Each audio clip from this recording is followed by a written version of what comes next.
एक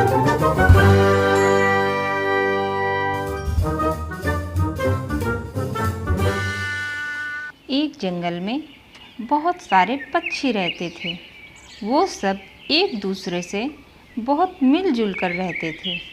उसी जंगल में एक लाडो नाम की चिड़िया रहती थी। उसके 2 बच्चे थे। लाडो बहुत मेहनती और दयालु चिड़िया थी।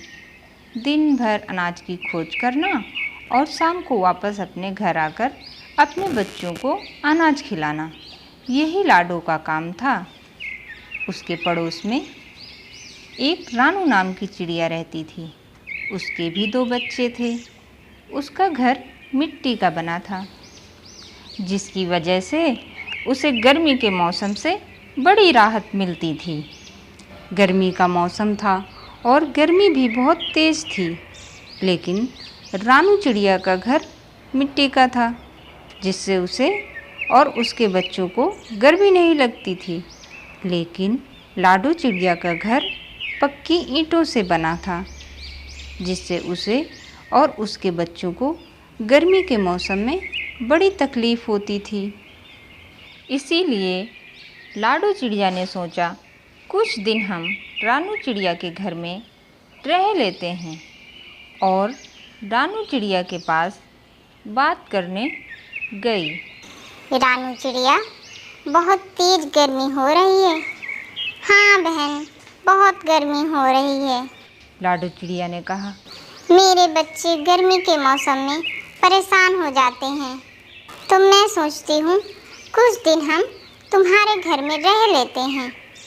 रानू चिड़िया ने कहा। नहीं नहीं, मैं तुम्हें और तुम्हारे बच्चों को अपने घर में नहीं रख सकती, क्योंकि अगर मैं तुम्हें अपने घर में रखूँगी तो मेरे बच्चों को खेलने की जगह कम पड़ जाएगी। यह सुनकर लाडो चिड़िया उदास हो गई और वापस अपने घर चली गई। कुछ दिन गुजरने के बाद बारिश का मौसम आ गया और एक दिन अचानक बहुत तेज़ बारिश होने लगी।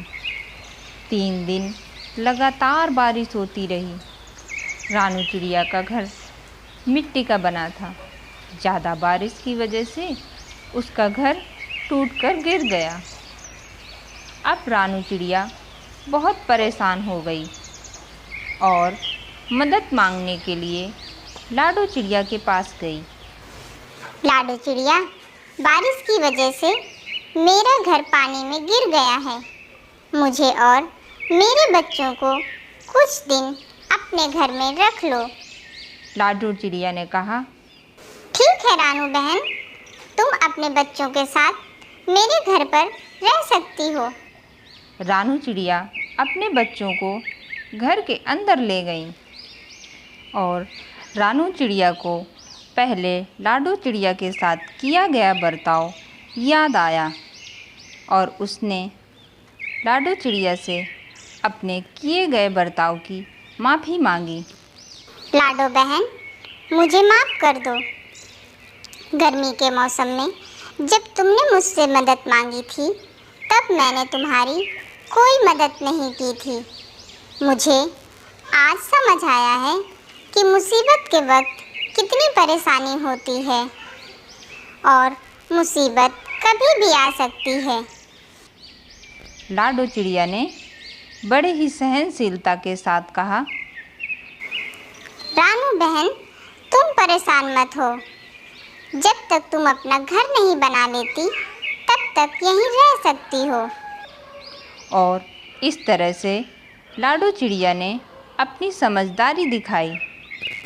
तो बच्चों, हमें इस कहानी से यह सीख मिलती है कि मुसीबत के समय मदद मांगने वाले की सहायता अवश्य करना चाहिए। तो दोस्तों, आपको हमारी कहानी कैसी लगी? अगर स्टोरी अच्छी लगी हो तो कमेंट करके ज़रूर बताना और स्टोरी को लाइक और शेयर करना।